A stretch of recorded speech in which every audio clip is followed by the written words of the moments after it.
الحمد لله نحمده ونستعينه ونستغفره ونعوذ بالله من شرور أنفسنا ومن سيئات أعمالنا من يهده الله فلا مضل له ومن يضلل فلا هادي له وأشهد أن لا إله إلا الله وحده لا شريك له وأشهد أن محمدًا عبده ورسوله أما بعد فإن خير الحديث كتاب الله وخير الهدي هدي محمد صلى الله عليه وسلم وشر الأمور محدثاتها وكل محدثة بدعة وكل بدعة ضلالة وكل ضلالة في النار. يا أيها الذين آمنوا اتقوا الله حق تقاته ولا تموتن إلا وأنتم مسلمون. يا أيها الناس اتقوا ربكم الذي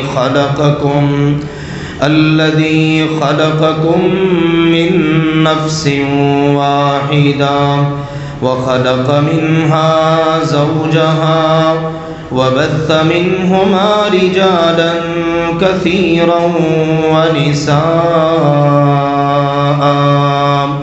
واتقوا الله الذي تساءلون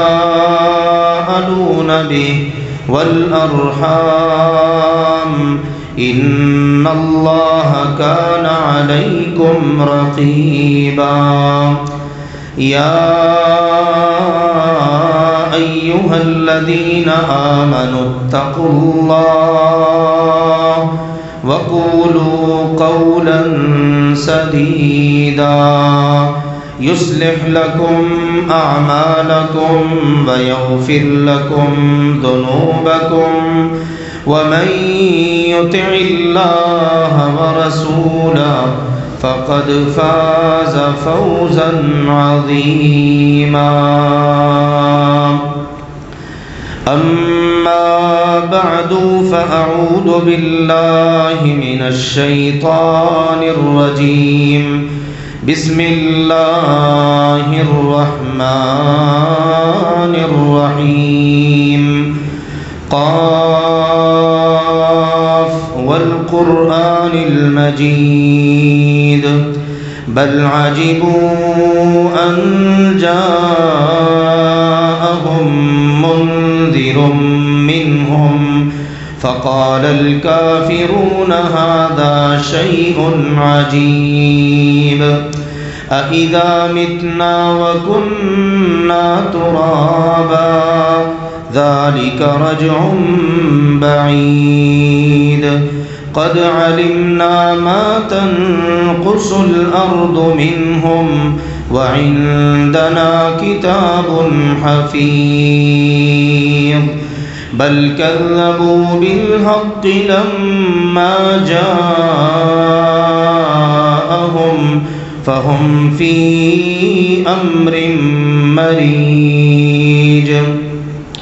أفلم ينظروا إلى السماء فوقهم كيف بنيناها وزيناها وما لها من فروج والأرض مددناها وألقينا فيها رواسي وأنبتنا فيها من كل زوج بهيج تبصرة وذكرى لكل عبد منيب ونزلنا من السماء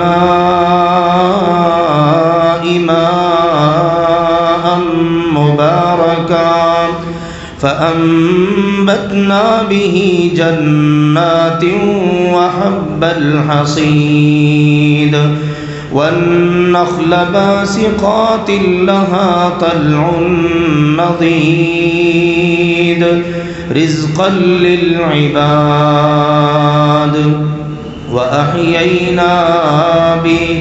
وأحيينا به بلدة ميتا كذلك الخروج.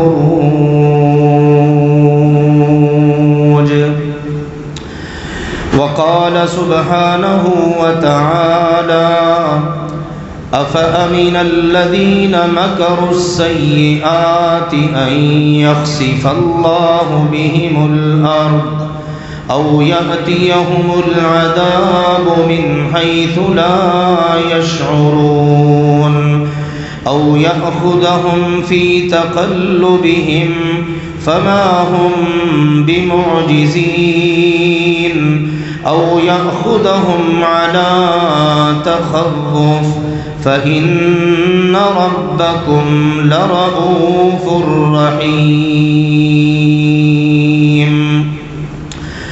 وقال عز وجل تبارك الذي بيده الملك وهو على كل شيء قدير الذي خلق الموت والحياة ليبلوكم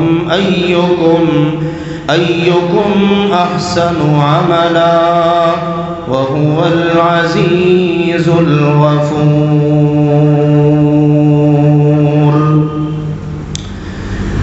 اللہ سبحانہ وتعالی نے ارشاد فرمایا افأمن الذین مکروا السیئات،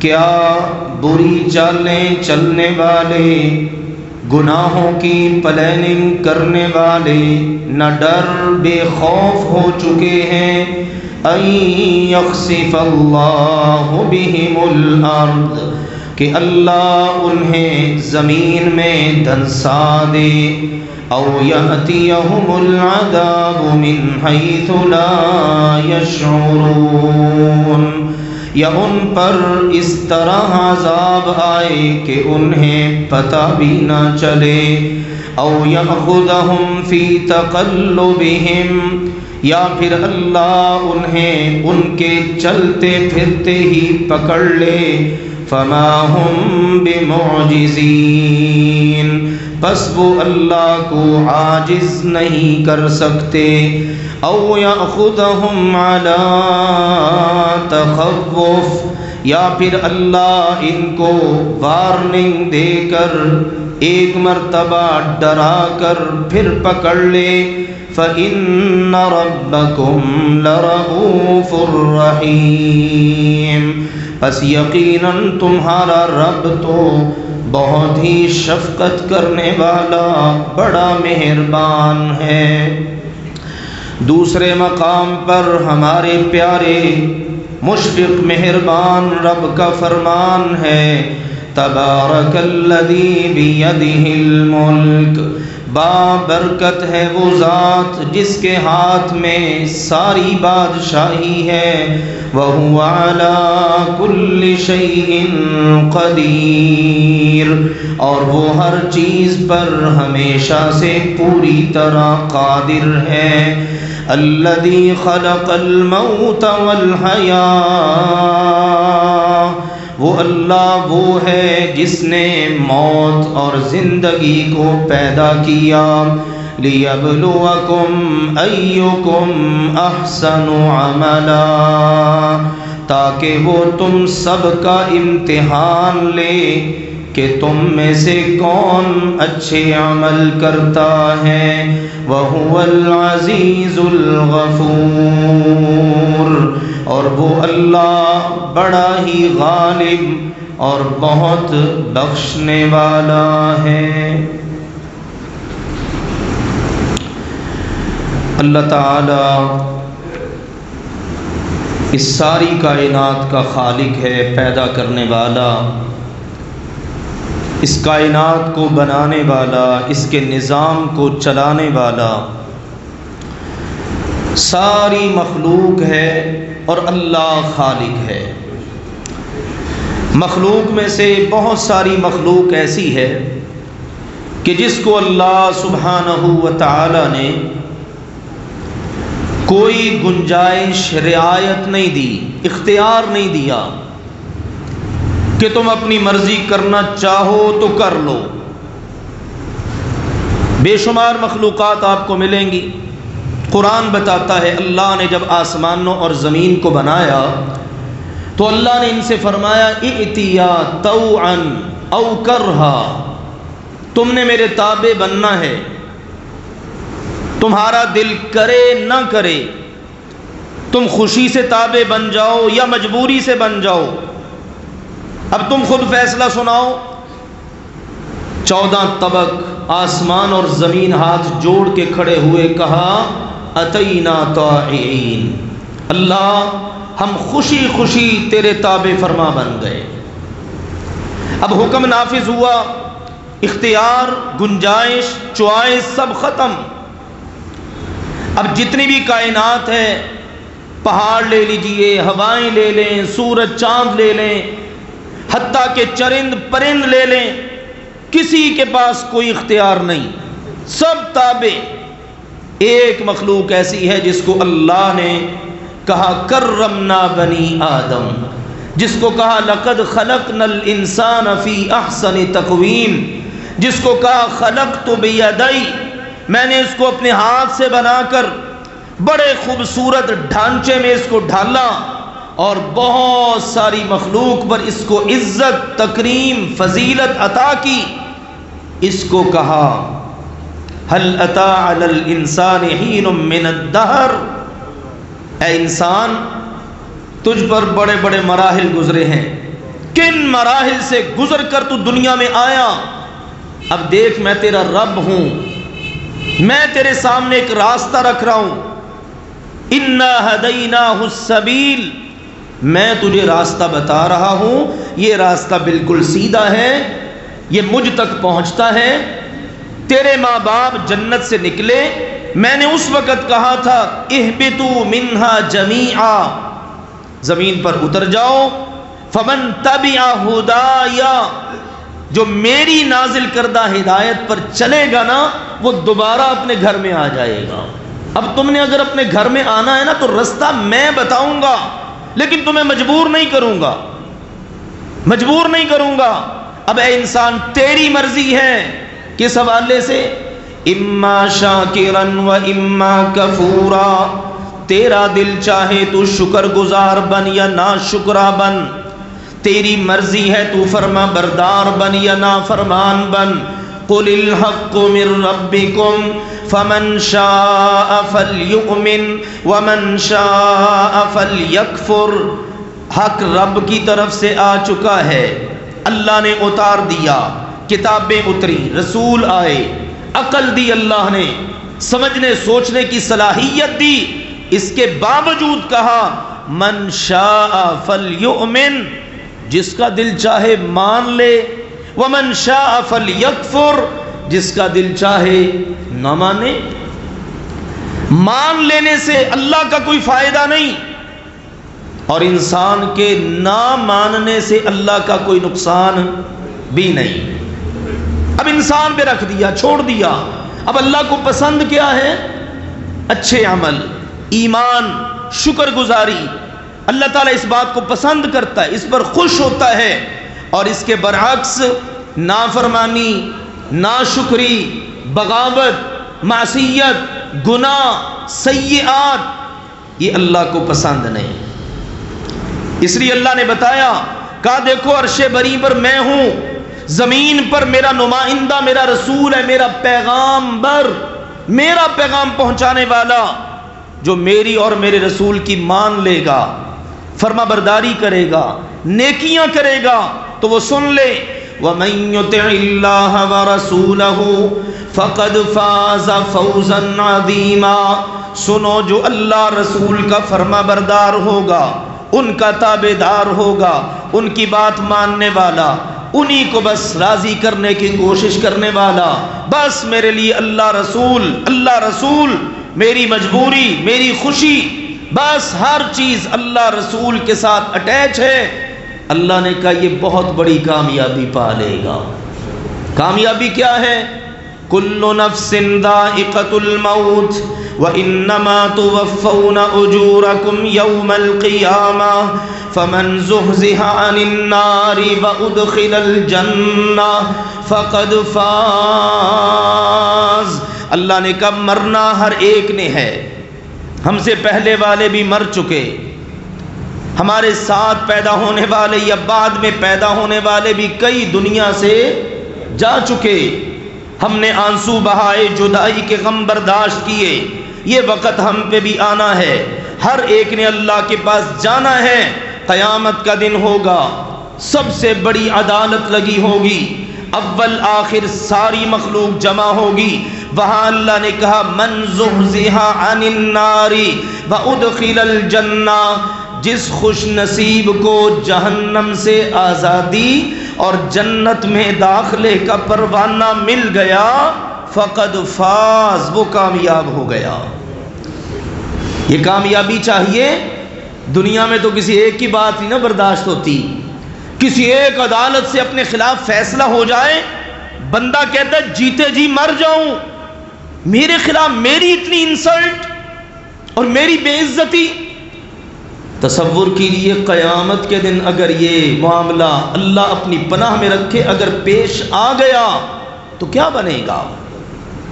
وہ ہے اصل کامیابی. وہ کیسے ملے گی؟ اللہ رسول کی فرما برداری میں، نیکیاں کر کے. اور اگر اس کے برعکس چلا جو اللہ کو پسند نہیں، وہ کیا ہے؟ اللہ رسول کی نافرمانی، گناہوں والی زندگی، سیئات، خطائیں.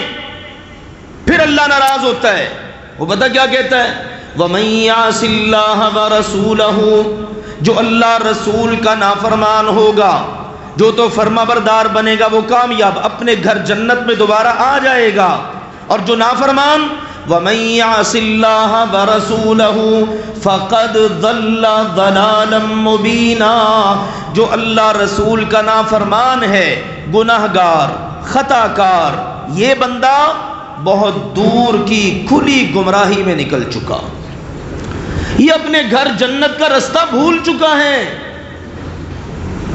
بے شک اپنے آپ کو تسلی دیتا رہے، لیکن بات تو اللہ کی ہے. اس کی سمت ہی چینج ہو چکی ہے. اس نے جانا جنت کی راہ پہ تھا، چل یہ جہنم والی راہ پہ گیا ہے تو جنت میں جائے گا کیسے؟ اللہ کہتا کھلی گمراہی میں نکل گیا. تو اللہ رسول کی نافرمانی کتنی خطرناک چیز ہے.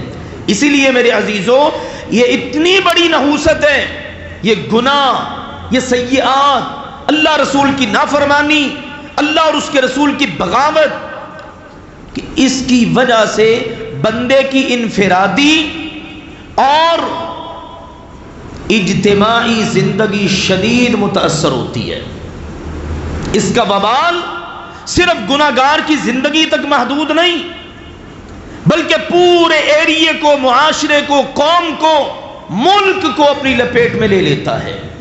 اس لیے اہل علم نے گناہوں کے جو خطرناک اثرات اور نتائج ہیں نا، ان کو دو حصوں میں تقسیم کیا ہے. ایک ہے انسان کی اپنی شخصیت پر اس کے اثرات، اور ایک ہے پورے معاشرے پر اس کے اثرات. اور دونوں کو قرآن و حدیث میں بڑا واضح طور پر بیان کر دیا گیا ہے. میں چند ایک کا ذکر کرتا ہوں تاکہ ہمیں اندازہ ہو، اور میں گزارش کروں گا سننے کے ساتھ ساتھ ہم اپنے ساتھ مخلص ہو کر اپنا جائزہ بھی لیتے جائیں کہ آج ان گناہوں کی وجہ سے میں کس قسم کے نتائج کا شکار ہوں، میری قوم، میرا وطن، میری ملت، تاکہ فیصلہ کرنا آسان ہو اور اس سے دامن بچانے کی کوشش کی جا سکے. ہمارا المیہ یہ ہے، ہم سنتے سناتے ضرور ہیں لیکن عمل کی طرف کم ہی قدم اٹھاتے ہیں. تو آؤ میرے عزیزوں، سننے کا فائدہ، سنانے کا فائدہ تبھی ہے یہ جمعے کا ویکلی جو اجتماع ہے نا 6 دن کے بعد 7واں دن، یہ اسی آبیاری کے لیے ہوتا ہے، تاکہ بندہ کچھ سبق حاصل کرے، اپنی سستیوں، کوتاہیوں، کمزوریوں کو دور کرے۔ تو آئیے ذرا جائزہ لیتے ہیں گناہوں کا، گناہوں کے اثرات، نتائج کیا ہیں۔ میں نے یہ ابتدائی چند باتیں ذکر کی ہیں، یہ بڑی اہمیت کی حامل ہیں۔ اب دیکھیے اثرات، سب سے بڑا اثر گناہوں کا کیا ہوتا ہے؟ بندے کا دل متاثر ہو جاتا ہے۔ دل جس کو بڑی حیثیت اور اہمیت حاصل ہے، نبی صلی اللہ علیہ وسلم کا فرمان ہے الا ان فی الجسد مضغہ، خبردار لوگو، پورے وجود میں گوشت کا ایک لوتھڑا ہے جس کی بڑی اہمیت ہے کہ اذا صلحت صلح الجسد کلو، اگر وہ ٹھیک ہے نا تو سارا جسم ہی ٹھیک ہے۔ وَإِذَا فَسَدَتْ فَسَدَ الْجَسَدُ كُلُّهُ، اگر وہ خراب ہے تو سارا جسم ہی خراب ہے۔ الا وَهِيَ الْقَلْبُ، خبردار میری امت کے لوگوں، وہ دل ہے۔ کتنا بڑا کام ہوتا ہے، دل کرتا ہے ہم فوراً سے کر گزرتے ہیں۔ بعض کا چھوٹا سا کام ہوتا ہے، یار میرا دل ہی نہیں کر رہا، یہ ہے دل۔ تو اللہ کے نبی صلی اللہ علیہ وسلم نے فرمایا ان المؤمن اذا اذنب، مومنوں ہماری بات ہے، کسی کافر کی نہیں، یہودی، غیر مسلم، عیسائی وغیرہ کی نہیں، مومن کی بات۔ تو مومنوں سنیے، ان المؤمن اذا اذنب، مومن بندہ جب گناہ کرتا ہے، ایمان والے سے جب گناہ سرزد ہوتا ہے، کانت لہ نقطۃ سوداء، تو دل کے اوپر ایک سیاہ دھبا لگ جاتا ہے۔ سوچئے نا میرے عزیزو، بعض جرائم ہوتے ہیں نا، بندہ کرتا ہے، بندے کی اولاد کر لیتی ہے، دوست بھائی کر لیتا ہے، یار تو نے تو دھبا ہی لگوا دیا ہے۔ ایک دھبا وہ ہے جس کو میں اور آپ کہتے ہیں، اور ایک دھبا وہ ہے جس کو اللہ کے رسول نے کہا صلی اللہ علیہ وآلہ وسلم، اور اس کے دھبا ہونے میں کوئی شک بالکل بھی نہیں ہے۔ اب آپ کیا بتا رہے ہیں؟ فرمایا کانت لہو نقطۃ سوداء، سیاہ رنگ کا دھبا لگ جاتا ہے۔ اور کہاں لگتا ہے؟ چہرے پر، ہاتھوں پر، کہ سب کو نظر آئے؟ نہیں، اس کے دل پر، دل پر سیاہ رنگ کا دھبا لگ گیا، نقطہ لگ گیا۔ اب ہوتا کیا ہے؟ فرمایا ان تاب ونزع واستغفر، اس کو دھونے کے لیے 3 کام کرنے پڑیں گے۔ سب سے پہلے سچی توبہ، جو گناہ کیا ہے اس سے توبہ کر لے، اور اس سے بالکل نزع، الگ تھلگ ہو جائے، واستغفر، اور استغفار کرتا رہے، اللہ میں تجھ سے شرمندہ ہوں، اللہ میں نے یہ گناہ کر لیا، اللہ تو مجھے معاف کر دے۔ بس یہ 3 کام جو کر لے گا، فرمایا سقیل قلبہ، اس کا دل دوبارہ سے صاف شفاف ہو جائے گا۔ دیکھو میرے عزیزو، دلوں کی صفائی کا نسخہ ہے نبوی۔ آج میرے عزیزو، کوئی وین بند ہو جائے، ہارٹ کا کوئی پرابلم ہو جائے، ہم فوراً سے اسپیشلسٹ کو دکھاتے ہیں، یہ ہارٹ اسپیشلسٹ ہے، وہ کہتا ہے جی سٹنٹ پڑے گا، ٹھیک ہے جی، میں آپ پر پورا یقین رکھتا ہوں، آپ کریے علاج، مجھے صحت ملنی چاہیے، جی آپ کی تو سرجری ہوگی، آپریشن ہوگا، جی بالکل میں ریڈی ہوں، تیار ہوں، حتیٰ کہ اس پروانے پر سائن بھی کر دیتا ہے کہ ٹھیک ہے، اگر اس دوران میری موت واقع ہو گئی تو مجھے کوئی کسی قسم کا آپ پر گلہ نہیں ہوتا ہے نا یہ سب۔ اور ایک اسپیشلسٹ کون ہے؟ محمد الرسول اللہ صلی اللہ علیہ وسلم۔ ان جیسا اسپیشلسٹ نہ آج تک کوئی آیا، نہ قیامت تک کوئی آئے گا۔ وہ کیا کہتے ہیں؟ خود علاج کرو اپنا، وہ تمہاری رقم بھی بچاتے ہیں، دولت بھی بچاتے ہیں، عزت بھی بچاتے ہیں، بلکہ تمہیں معزز بناتے ہیں۔ کہتے ہیں خود ہی کسی کونے خطرے میں بیٹھ کے رب کی بارگاہ میں آ کر توبہ کر لو، استغفار کر لو، گناہ چھوڑ دو، میری نبوت والی زبان سے گارنٹی لے لو، سقیل قلبوں، وہ جو گناہ تم نے کیا ہوگا اللہ اس سے تمہارے دل کو بالکل صاف کر دے گا۔ اور اگلی بھی سنو، فَإِن زَادَ زَادَتْ، اگر تم آگے بڑھے نا پھر دل کی سیاہی بھی بڑھے گی. پہل تو تمہاری طرف سے ہے نا. کتنا بڑا جرم ہے میرے عزیزو، اور کتنا بڑا یہ اثر ہے، نتیجہ ہے گناہ کا. کہا اگر تم آگے بڑھے وہ دبا بھی بڑھ جائے گا، حتیٰ کہ بڑھتا بڑھتا فَذَلِكَ الرَّانُ الَّذِي ذَكَرَهُ اللَّهُ فِي كِتَابِهِ، حتیٰ کہ وہ وقت آ جاتا ہے بندے کا پورا دل ہی سیاہ ہو جاتا ہے. اور یہی وہ زنگ ہے جس کو اللہ نے قرآن میں کہا کَلَّا بَلْ رَانَ عَلَىٰ قُلُوبِهِمْ مَا كَانُوا يَكْسِبُونَ. ہائے ان لوگوں کو کیا ہوا؟ حقیقت یہ ہے کہ ان کے دل گناہوں کی وجہ سے بالکل زنگ آلود ہو چکے. اب ان کو گناہ لگتا ہی نہیں، برائی ان کو برائی لگتی نہیں. یہ بڑے بڑے ظلم ڈھا دیں گے، اپنے آپ کو بہادر سمجھیں گے، ہم نے یہ کر دیا، ہم نے وہ کر دیا، اتنے سارا کچھ گناہ ہے. تو یہ پھر نتیجہ نکلتا ہے خطرناک قسم کا. کن کا؟ گناہوں کا.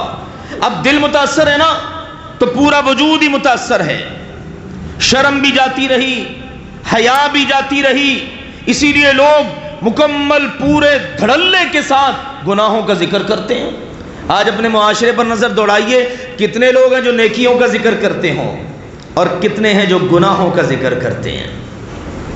اسی لیے حدیث میں آتا ہے اذا لم تستحی فاصنع ما شئت. اب جب تیری حیائی ختم ہو چکی ہے تو جو مرضی کر. فاللہ احق ان یستحیا من. او بندے، اللہ سب سے زیادہ حقدار ہے کہ تو اس کی شرم کھائے. اور سنو، یستخفون من الناس ولا یستخفون من اللہ. بندہ سارے انسانوں سے چھپ سکتا ہے، ہو سکتا ہے کوئی کیمرے کی آنکھ اسے نہ دیکھ سکے، لیکن بندہ اللہ سے نہیں چھپ سکتا. یستخفون من الناس، یہ قرآن ہے. اور میری کوشش ہوتی ہے بتایا جائے. آج ہم قرآن سے دور نکلے، ہمارے ممبر و محراب بھی قصے کہانیوں کی آماج گاہیں بن گئیں. ہمارے سامعین کا بھی مزاج بدلا. وہ لطف لینے کے لیے بعض تقریر، اور جس کی بڑی اچھی جناب وہ توتی ہو کہہ لیں، اس کو بڑا لائک کیا جاتا ہے، پسند کیا جاتا ہے. مزاج بدل گئے نا، تربیت کہاں گئی؟ پھر دیکھیے قرآن سے دور نکلے اور سوشل میڈیا، دیگر چیزیں. آج ہم اقوال زرعی کے نام سے کتنے لوگوں کے اقوال کو شیئر کرتے ہیں، وائرل کیا جاتا ہے. لیکن آئیے سوچئے، اللہ کے اقوال سے بڑھ کر بھی کوئی اقوال زرعی ہو سکتے ہیں؟ دیکھو نا، یہ جملہ قرآن کا سچی بات ہے. اس طرح محسوس ہوتا ہے یہ آیت پکڑ کے جھنجھوڑ رہی ہے. یستخفون من الناس، تو سارے لوگوں سے چھپ سکتا ہے، ولا یستخفون من اللہ، لیکن اللہ سے نہیں چھپ سکتا. جب اس اللہ کی شرم نہ رہے، اس اللہ کی حیا نہ رہے، گناہوں کا یہ نتیجہ ہوتا ہے، وہ شرم و حیا کو ختم کر دیتے ہیں. پھر کیا ہوتا ہے؟ بندہ گناہ کو گناہ سمجھتا ہی نہیں. یہ دوسرا خطرناک نتیجہ اور اثر ہے. پھر ساتھ ہی کیا ہوتا ہے؟ اب اللہ ناراض ہے، اللہ ناراض ہے. یار بندہ ہو کر اتنی غیرت دکھاتا ہے، اور یار تو نے تو مجھے کسی قابل چھوڑا ہی نہیں، اور یار میں تو تجھے منہ لگانا پسند نہیں کرتا. اور اللہ کے نبی صلی اللہ علیہ وسلم نے فرمایا تمہاری غیرت بہت ہوگی، لیکن سنو، ان اللہ اغیر، جتنا غیرت والا اللہ ہے کوئی اور اتنا غیرت والا ہے ہی نہیں. اللہ کو بھی غیرت آتی ہے.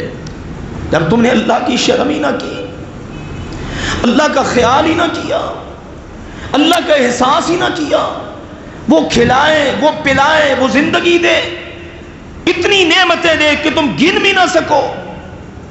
اب وہ کیا ہوتا ہے؟ ناراض ہو جاتا ہے. اسی لیے ہمارے پیارے نبی نے ہمیں فرمایا میری امت کے لوگوں ایاکم والمعصیہ، گناہوں سے بچتے رہنا، بچو گناہوں سے، بچتے رہو گناہوں سے. کیوں؟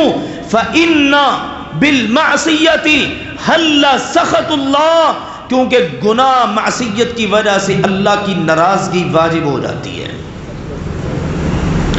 ہمارے ابا جی آدم، ہماری اماں جی حوا علیہم الصلاۃ والسلام کیا ان سے مسٹیک ہوئی؟ بھول ہو گئی. نسی آدم، آدم بھول گئے. ایک جگہ قرآن نے کہا عصا آدم ربا، آدم اپنے رب کی نافرمانی کر بیٹھے. کتنے گناہ ہوئے؟ کتنے ہوئے؟ ایک. قرآن کے الفاظ میں نسیان ہو گیا، بھول چوک ہو گئی، چلو معصیت ہو گئی. ہمارے ابا جی، ہماری اماں جی، ہم بہت احترام کرتے ہیں، ادب کرتے ہیں. اللہ کا قرآن بتا رہا ہے بھول گئے، معصیت ہو گئی، گناہ ہو گیا، لیکن صرف ایک. اور وہ بھی کوئی زنا نہیں کیا انہوں نے، شراب نہیں پی انہوں نے، کوئی بڑا گناہ نہیں کہ غیر اللہ کو سجدہ کر لیا، اور نہیں، غلطی سے اس درخت کا پھل کھا لیا جس سے روکا تھا. تو پھر کیا ہوا؟ اللہ تعالیٰ ناراض ہو گیا. اللہ تعالیٰ ناراض ہو گیا. ناراض ہو کے اللہ نے کیا کیا؟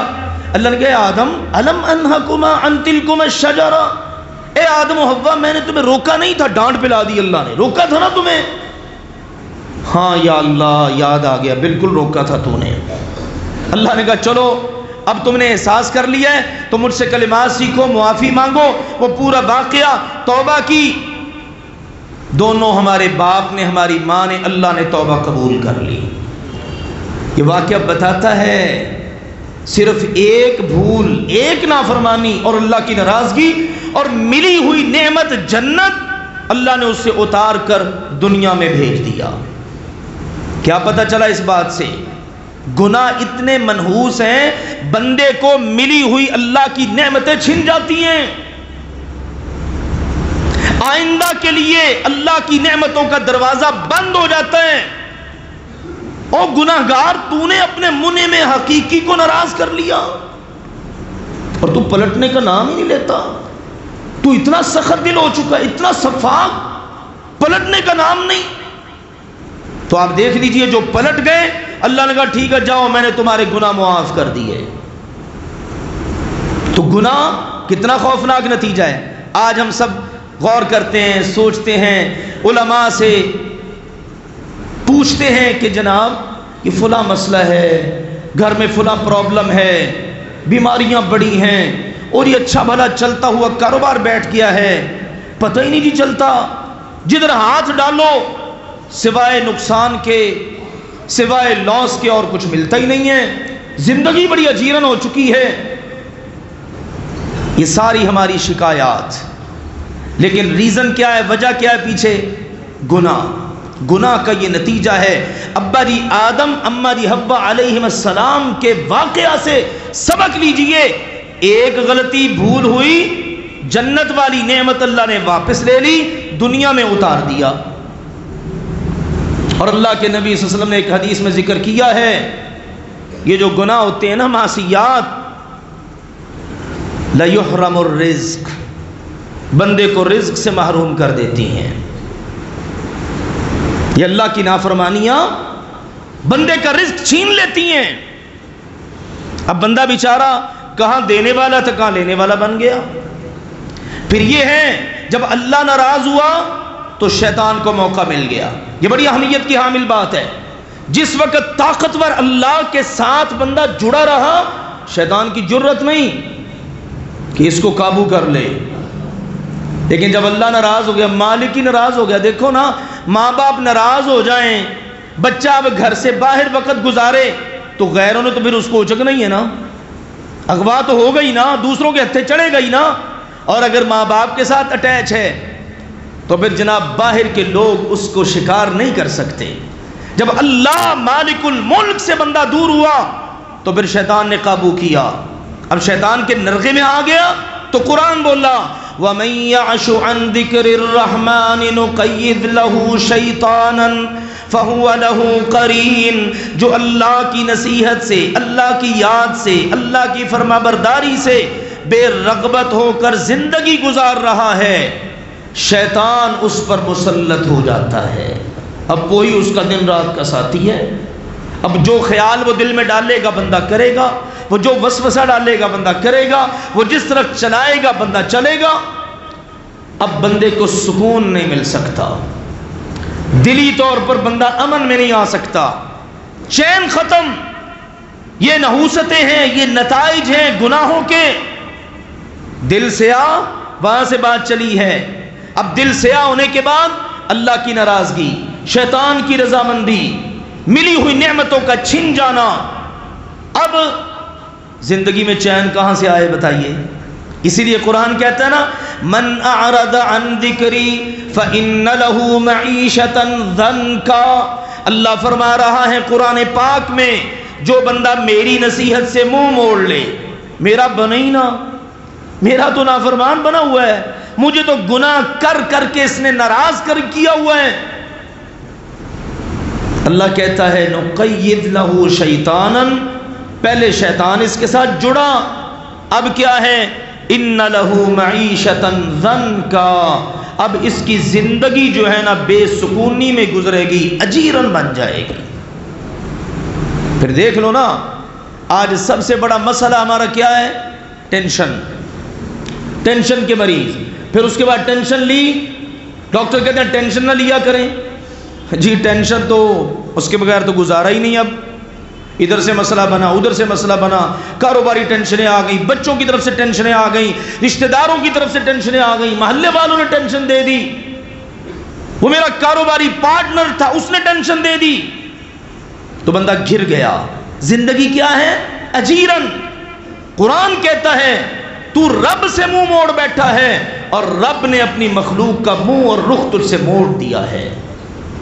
اگر چاہتا ہے امن سکون تو پھر آ جا رب کی طرف۔ اگر اسی طرح چلا گیا، آنکھوں پہ پٹی باندھے رکھی، دنیا میں تو تیری آنکھوں کی پٹی نظر نہیں نہ آتی، قیامت کے دن جب تو قبر سے اٹھے گا نا، نحشرہ یوم القیامت اعمی، تو اندھا ہو کے اٹھے گا۔ بھئی جس کی دنیا میں آنکھ نہ کھلی، جس بیچارے کو اتنی سینس نہیں کہ میرا رب پیدا کرنے والا تو اللہ ہے، وہ اندھا بن کے رہا، قیامت کے دن بالکل واقعی میں اندھا ہوگا۔ اب کہے گا رب لما حشرتنی اعمی، اے میرے اللہ تو نے مجھے اندھا کر کے کیوں اٹھایا؟ وقد کنت بصیرا، دنیا میں تو میں بڑا بینا تھا، بڑی میری نظر تیز تھی۔ اللہ تعالیٰ جواب میں ارشاد فرمائے گا کذالک اتتک آیاتنا فنسیتها وکذالک اليوم تنسی۔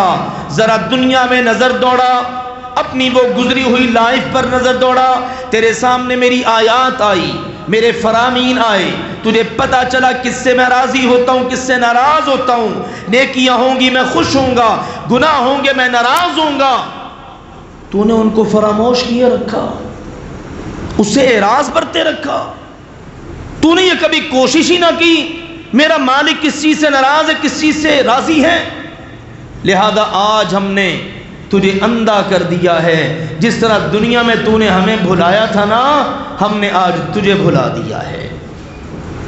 تو دیکھو نا میرے عزیزو، گناہ اتنی نحوست والی چیز ہے، بندے کی دنیا بھی برباد اور آخرت بھی برباد۔ یہ نکلتا ہے خوفناک نتیجہ جو قرآن و حدیث میں ہمیں بتایا گیا۔ لہذا اس کا بہترین حل کیا ہے کہ بندہ اپنے گناہوں سے اپنے دامن کو بچائے۔ ایک روز نا رسول اکرم صلی اللہ علیہ وسلم فرمانے لگے، آپ نے فرمایا لَأَعْلَمَنَّ أَقْوَامًا مِّنْ أُمَّتِي، میں اپنی امت میں سے کچھ لوگوں کو جانتا ہوں۔ خیال سے توجہ سے یہ حدیث دو تین میں نے کوٹ کرنی ہے، آپ ذرا توجہ سے سماعت کیجئے، اور انشاءاللہ اللہ کے گھر میں دل ہی دل میں عزم کیجئے اللہ میں نے تیری نافرمانیوں سے بچنا ہی بچنا ہے انشاءاللہ العزیز۔ کوشش ہم نے کرنی ہے، توفیق اللہ نے دینی ہے۔ تو یہ حدیث سنیے نا، کہا میں اپنی امت میں سے کچھ لوگوں کو جانتا ہوں۔ کس قسم کے لوگ ہیں؟ فرمایا یأتون یوم القیامت بحسنات امثال جبال تہامہ، کہ وہ قیامت کے دن آئیں گے نا تو تہامہ کے پہاڑوں جیسی بڑی بڑی ان کی نیکیاں ہوں گی، چھوٹی چھوٹی نیکیاں نہیں، پہاڑوں جیسی بڑی نیکیاں۔ تصور کیجئے اتنا کچھ لے کے آئیں گے، لیکن فرمایا بیضاً فیجعلها اللہ عز وجل ہباء منثورا، چمک رہی ہوں گی نیکیاں پہاڑوں جیسی جناب ساتھ ساتھ، لیکن جیسے اللہ کی عدالت میں آ کے کھڑے ہوں گے نا، اللہ ان ساری نیکیوں کو اڑتی ہوئی گرد بنا کر اڑا دے گا۔ کہاں پہاڑ، کہاں اڑتی گرد؟ اڑتی ہوئی گرد کو ذرا آپ اکٹھا کر کے دیکھیں، ہاتھ میں پکڑ کے دیکھیں، ناممکن ہے۔ مقصد کیا ہے؟ ان کے ہاتھ ہی ان نیکیوں میں سے کچھ نہیں آئے گا۔ لیجئے جب یہ ارشاد فرمایا نا تو قال ثوبان، سیدنا ثوبان رضی اللہ تعالیٰ عنہ بولے، کہنے لگے یا رسول اللہ صلی اللہ علیہ وسلم صفہم لنا جلہم لنا، اے اللہ کے رسول ذرا ان کا وصف تو بیان کر دیجئے، ذرا ان کے بارے میں بتا دیجئے ہمیں، ذرا کھول کے بیان کریں یہ ہیں کون۔ اس کا فائدہ کیا ہوگا؟ اللہ نکون منہم ونحن لا نعلم، کہنے لگے تاکہ ہم لوگ ان سے کنارہ کشی کر لیں، ہمیں پتہ چل جائے گا نا کہ یہ اس قسم کی صفات کے لوگ ہیں، ہم دور رہیں گے اور خود بھی ان گناہوں سے بچیں گے۔ ابھی تک تو ہمیں پتہ ہی نہیں ہے، آپ نے صرف اتنا بتا دی، اتنی بڑی بڑی نیکیاں، اور قیامت کے دن اللہ اڑتی ہوئی گرد بنا کر اڑا دے گا۔ لیجیے اللہ کے رسول صلی اللہ علیہ وسلم نے ارشاد فرمایا، سنو پھر میرے صحابہ، اما انہم اخوانکم، وہ تمہارے ہی بھائی ہوں گے، یعنی وہ میری امت کے کافر نہیں، یہودی عیسائی نہیں، کون ہوں گے؟ مسلمان ایمان والے ہوں گے۔ اور فرمایا وَمِن جِلْدَتِكُمْ، تمہاری ہی جیسی ان کی جلدیں ہوں گی، وہ کوئی کسی اور جگہ کے رہنے والے نہیں، تمہارے ہی بھائی، تمہاری ہی جیسی ان کی چمڑے جلدیں۔ لیکن سنو وَيَأْخُذُونَ مِنَ اللَّيْلِ كَمَا تَأْخُذُونَ، جس طرح راتوں کو تم عبادت کرتے ہو، تہجد پڑھتے ہو، وہ بھی پڑھتے ہوں گے، یہ سارا کچھ ان میں ہوگا۔ لیکن وَلَكِنَّهُمْ أَقْوَامٌ اِذَا خَلَوْا بِمَحَارِمِ اللَّهِ انْتَهَكُوهَا، فرمایا لیکن ان کا المیہ یہ ہے، جس وقت وہ تنہائی میں ہوتے نا تو اللہ کی حرام کردہ چیزوں کو کچھ سمجھتے ہی نہ، یہ ایک جرم اللہ نے حرام کر دیا۔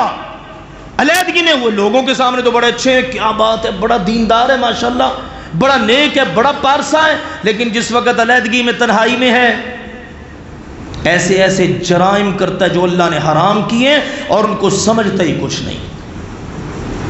یہ ہے میرے عزیزو گناہوں کا خوفناک نتیجہ کہ بڑی بڑی نیکیاں، اب یوں سمجھ لیجیے ایک بندے نے مسجدیں بنائیں، مدرسے بنائے، جہاد میں خرچ کیا اور امت کے لوگوں کو فائدہ پہنچایا، کوئی جگہ نہیں چھوڑی، پھر عبادات کے لحاظ سے تہجد گزارے، 5 وقت کا نمازی ہے، لیکن تنہائی میں بیٹھ کر وہ اللہ کی نافرمانیاں کر رہا ہے، گناہ کر رہا ہے، اور نتیجہ کیا؟ قیامت کے دن یہ ساری کی ساری نیکیاں گرد بنا کر اڑا دی جائیں گی۔ اللہم لا تجعلنا منہم، اے اللہ ہمیں ایسے لوگوں میں شامل نہ کرنا۔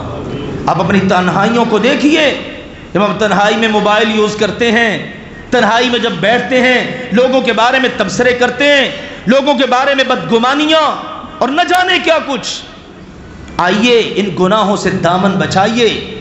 اس کے بعد میں ایک حدیث عرض کروں گا آپ کے سامنے، کیونکہ وقت اب اجازت نہیں دیتا کہ مزید بات کی جا سکے، اور اس حدیث کا تعلق ہے اجتماعیت کے ساتھ، اور ذرا اس تناظر میں بھی اپنی قوم کا جائزہ لیجئے، اور میں پھر عرض کروں گا اللہ کے لیے جائزہ لے کر کوئی فیصلہ کیجئے۔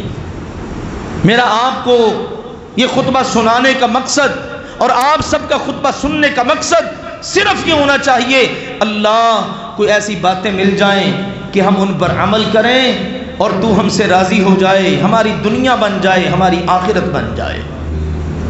تو میرے عزیزو، گناہوں کے جو برے اثرات اور نتائج ہیں نا، قوم پر بھی پڑتے ہیں۔ وہ کیسے؟ سیدنا عبداللہ بن عمر رضی اللہ عنہما راوی ہیں اس حدیث کے، فرماتے ہیں اقبل علینا رسول اللہ صلی اللہ علیہ وسلم، ایک روز اللہ کے رسول صلی اللہ علیہ وسلم تشریف لائے، متوجہ ہو ہماری طرف چہرہ انور کیا، ہم سب کی آنکھوں میں آنکھیں ڈالی، توجہ دی، اور اس وقت آپ نے فرمایا یا معشر المہاجرین، اے مہاجروں کی جماعت، اے مہاجروں، حالانکہ انصاری بھی ہیں وہاں پر، لیکن مہاجروں کی خدمات بہت زیادہ تھی نا، تو آپ یوں سمجھ لیجئے بلند درجے کے لوگوں کو خطاب کیا، تاکہ بعد والے سارے خود بخود سمجھ جائیں کہ یہ کتنی اہمیت کی حامل باتیں ہیں۔ اے مہاجروں کی جماعت، خمسن، 5 چیزیں مجھ سے نوٹ کر لو آج.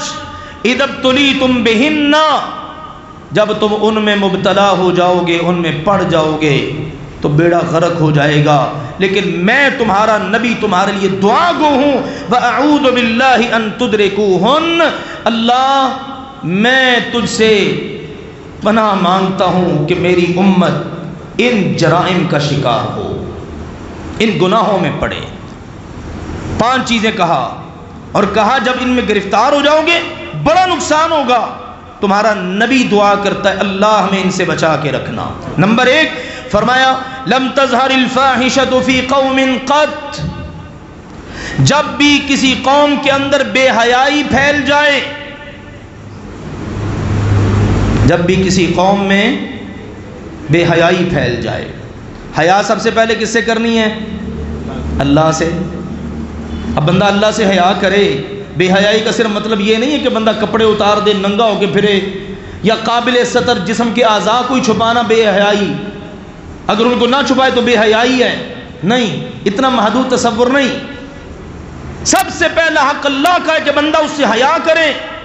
اگر بندہ اللہ سے حیا کرے تو جلوت خلوت درست ہو سکتی ہے. اگر اللہ سے شرم آتی ہو نا تو بندہ کبھی جھوٹ نہیں بول سکتا، کسی پر بہتان، کسی کی غیبت، دل کے اندر کینہ، حسد، بغض، اور آنکھوں کے اندر بے شرمی، بے حیائی، کان رسیاں ہو چکے ہیں موسیقی کے. پھر کہتا جی چین نہیں ملتا. نماز، بے نماز تو گھر گھر میں ہے، پورے کا پورا خاندان، پورا ٹبر ہی جناب بے نماز. نہ ماں باپ پڑھتے نہ اولاد پڑھتی ہے.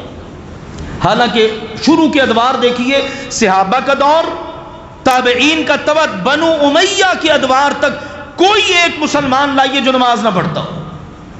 اور آج مسجدیں ہیں عالی شان، نمازی نہیں ملتے. اسی طرح باقی چیزوں کو بھی دیکھتے جائیے گا. یہ بہنوں کے حق کے اوپر قابض ہو جانا، یہ لین دین کے معاملات، قرض لے لیا اب دینے کا نام ہی نہیں، امانت رکھوا دو واپسی کی توقع بھول جائیے، نہ کیجیے. یعنی میں کس چیز کو چھیڑوں؟ اس مسلمانوں کے وجود میں جہاں بھی آپ انگلی لگائیں نا وہیں سے رستا ہوا خون پیپ نظر آتا ہے گناہوں کا. تو کہا جب کسی قوم میں بے حیائی عام ہو جائے. اب بے حیائی کیا ہے؟ کو ایجوکیشن، لڑکے لڑکیاں اکٹھے پڑھ رہے ہیں، ساری رات موبائل پر پیکج چلتا ہے. اس نوجوان کو اپنی والدہ سے، اپنے والد سے بات کر کے سکون نہیں ملتا. شیطان کی راہ پہ چل کر اپنی غلط قسم کی ناآشنا یا گرل فرینڈ بوائے فرینڈ کا گندا کلچر، اس کے اندر اس کو سکون مل رہا ہے. پھر لڑکیاں گھروں سے بھاگتی ہیں. یعنی اللہ معاف فرمائے، بے حیائی کا ایسا دروازہ کھل چکا ہے کہ بس الامان والحفیظ، یا اللہ تو ہی حفاظت فرما بس ہماری. قسمت سے کو گھر بچا ہو تو بچاؤ. اور رہی صحیح کسر موبائل نے نکال دی. دیندار گھروں کے بچے بچیاں، چھوٹے چھوٹے بچے بچیاں، آپ ان کو کھانا نہ دے گزارا ہو جائے گا، لیکن اگر آپ نے ان کو نیٹ پیکج نہ دیا، نیٹ کا پیکج، تو گزارا نہیں ہوگا. اور بے حیائی کہا جس قوم میں بے حیائی پھیل جائے، حتیٰ یعلنوا بہا، حتیٰ کہ وہ اس کا اعلان کرتے پھریں. میں اب کس بات کو ذکر کروں؟ بعض چیزیں ایسی بھی ہوتی ہیں ممبر روا نہیں ہے کہ ان چیزوں کو بندہ ذکر کرے. آپ اپنے میڈیا پر دیکھ لیجئے، کہاں کہاں کی لڑکیاں نکلی مذہبی گھرانوں کی، اور اعلان بتاتی پھر رہی ہیں ہم نے یہ کیا، ہم نے وہ کیا، فلاں چیز ہے فلاں چیز ہے. دوستوں میں بندہ بیٹھتا ہے تو کس طرح کے اعلانیہ گناہ کر رہا ہوتا ہے. کہا جب علی اعلان بے حیائی کے کام ہوں پھر بندہ ان کو نشر کرتا پھرے تو سنو، الا فشا فیہم الطاعون، اللہ ان کے اندر طاعون جیسی بیماریاں پھیلا دیتا ہے. کرونا آ گیا جی، اب جی ڈینگی آ گیا ہے جی، شوگر ایمان نہیں جی، کینسر کے امراض ہیں، ہیپاٹائٹس کی پتہ نہیں کتنی قسمیں ہیں. غور کرو، جب تم نے رب سے جنگ کی بھلا جیت سکتے ہو؟ اور فرمایا والاوجاع التي لم تكن مدت في اسلافهم الذين مضوا. ابھی رکو، اگلی بھی سزا سنو. اللہ ایسی قوم کو ایسی بھوکوں کا شکار کر دے گا جس کا ان کے پہلے گزرے ہوئے آباء و اجداد میں تصور بھی نہیں. پہلے ایک کماتا تھا، سارا ٹبر کھاتا تھا. کیوں جی؟ چچاؤں کے بھی تایاؤں کے بھی جناب پورے ایک ہی حویلی میں رہ رہے ہیں، سب کھا رہے ہیں، اور اب پورا ٹبر کما رہا ہے، مرد بھی عورتیں بھی، اوور ٹائم بھی پوری، پھر بھی نہیں پڑ رہی. برکت ہی نہیں ہے جی. پھر کسی کو دینا دلانا، گفٹ تحائف کا تبادلہ تو بات کی بات ہے. تو بیماریاں اور بھوکیں، اس سے یہ قوم اس میں گرفتار ہو جائے گی. جب ایک گناہ وہ ہے بے حیائی. دوسری بات سنیے، وَلَمْ يَنْقُصُ الْمِكْيَالَ وَالْمِيزَانَ. جس وقت مارکیٹوں میں، دکانوں پر، منڈیوں میں ماپ تول میں کمی پیدا ہو جائے گی، إِلَّا أُخِذُوا بِالسِّنِينَ، تو اللہ پھر ایسی قوم کو قحط میں مبتلا کر دے گا. ایک سزا. دوسری سزا وَشِدَّةِ الْمَعُونَةِ، اور مہنگائی کا یہ قوم شکار ہو جائے گی. کہانی نہیں ہے، قصہ نہیں ہے، پیارے نبی کی پیاری زبان سے نکلے ہوئے فرامین عالیہ ہیں. دوسری سزا. تیسری سزا فرمائے وَجَوْرِ السُّلْطَانِ عَلَيْهِمْ، ظالم حکمران اللہ ان پر مسلط کر دے گا. کیوں جی؟ بڑا رونا روتے ہیں. پہلے کہتے تھے مذہب نے بڑا نقصان کیا ہے، اور آج سیاست نے کوئی تھوڑا نقصان کر دیا ہے. اس سیاست کے اندر تقسیم ہو کر جتنے ہم ایک دوسرے کے دشمن بن چکے ہیں، آپ کو اندازہ ہی نہیں. مذہب تو بہت پیچھے رہ گیا ہے. یہ کس کا نتیجہ ہے؟ گناہوں کا. جب کوئی قوم ماپ تول میں کمی شروع کر دے، قحط کا شکار ہو جائے گی، مہنگائی کا شکار ہو جائے گی، ظالم حکمران مسلط ہو جائیں گے. یہ اجتماعی طور پر گناہوں کی نحوست. فرمایا وَلَمْ يَمْنَعُوا زَكَاةَ أَمْوَالِهِمْ إِلَّا مُنِعُوا الْقَطْرَ مِنَ السَّمَاءِ وَلَوْلَا الْبَغَائِمْ لَمْ يُمْطَرْ. لوگوں، جو لوگ زکوٰۃ سے جی چرائیں گے، پھر اللہ آسمان سے رحمت کی بارش کے دروازے بند کر دے گا. یہ گناہ گار اتنے منحوس ہیں کہ اگر زمین پر جانور نہ ہو تو بارش ہی نہ برسے. آسمان سے بھی رحمتوں کے دروازے بند. اللہ بارش کے دروازے بند کر دیتا ہے، زکوٰۃ نہیں دیتے. ایمانداری سے غور کیجئے، اگر صرف قصور کے باسی زکوٰۃ اپنے مال کی پوری ادا کریں تو میرا یقین ہے قصور میں لینے والا تو کوئی نہیں ہوگا، دینے والا ہر ایک ہی ہوگا. نہیں تو اللہ کے نبی کے زمانے کے بعد والا زمانہ دیکھ لیں، لوگ نکلتے زکوٰۃ لے کے، کوئی لینے والا مل جائے، جس کو دیکھتے دینے والا ہی ہوتا تھا، لینے والا کوئی بھی نہیں ہوتا تھا. کس کے نتیجے میں؟ زکوٰۃ ادائیگی کے نتیجے میں. اب ٹیکسوں کی بھرمار ہے، بہت کچھ ہے، لیکن یہ چیزیں نہیں ہیں. اگلی بات ارشاد فرمائی وَلَمْ يَنْقُضُوا عَهْدَ اللَّهِ وَعَهْدَ رَسُولِهِ إِلَّا سَلَّطَ اللَّهُ عَلَيْهِمْ عَدُوًّا مِّنْ غَيْرِهِمْ. جب بندہ اللہ سے کیے ہوئے معاہدے اور اللہ کے رسول سے کیے ہوئے معاہدے کی پاسداری نہیں کرے گا تو اللہ باہر سے دشمن مسلط کر دے گا. املاک اپنی ہیں، چیزیں اپنی ہیں. بلوچستان میں اللہ تعالیٰ نے پاکستان کو اتنا کچھ دے رکھا ہے، اگر صرف ملک پاکستان اسی سے فائدہ اٹھا لے، آن دی ریکارڈ بات ہے، انٹرنیشنل یہ سروے ہوا، انہوں نے کہا دنیا کا امیر ترین ملک پاکستان بن سکتا ہے. لیکن ملک ہمارا ہے، کنٹرول کن کا ہے؟ کافروں کا.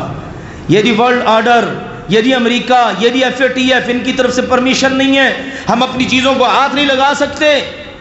ہم نے لگانا کیا ہے؟ اللہ کے نبی کی بات پوری ہو رہی ہے کہ جس وقت کسی قوم کے اندر یہ چیز ہوگی نا تو پھر اللہ ان پر ایسے لوگوں کو مسلط کر دے گا. فرمایا فَأَخَذُوا بَعْدَ مَا فِي أَيْدِيهِمْ، اور وہ ان کے پاس جو کچھ ہوگا وہ کافر لے جائیں گے. آخری بات وَمَا لَمْ تَحْكُمْ أَئِمَّتُهُمْ بِكِتَابِ اللَّهِ. جس وقت کرسی عدالت پہ بیٹھا ہوا جج یا حاکم، پنچایت میں بیٹھا ہوا منصف، جس وقت یہ سارے لوگ اللہ اور اللہ کے رسول کی کتاب اور اللہ کی بات، اللہ کے رسول کی بات کی روشنی میں فیصلے کرنا چھوڑ دیں گے، رکھ رکھاؤ ہوگا.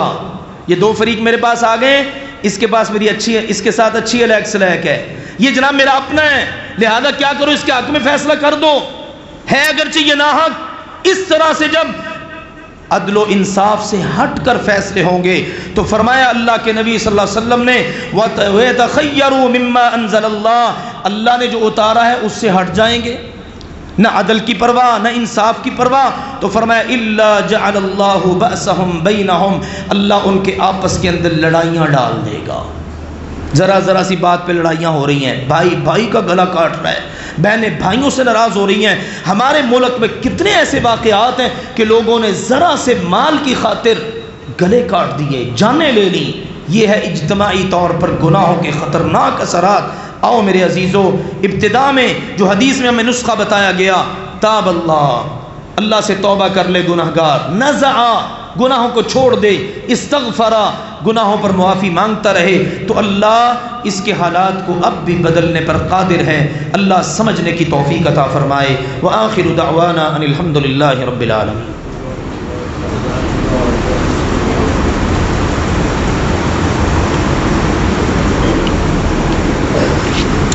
الحمد لله نحمده ونستعينه ونستغفره ونعوذ بالله من شرور أنفسنا ومن سيئات أعمالنا، من يهده الله فلا مضل له ومن يضلل فلا هادي له، وأشهد أن لا إله إلا الله وحده لا شريك له، وأشهد أن محمدا عبده ورسوله، أما بعد فإن خير الحديث كتاب الله، وخير الهدي هدي محمد صلى الله عليه وسلم، وشر الأمور محدثاتها، وكل محدثة بدعة، وكل بدعة ضلالة، وكل ضلالة في النار۔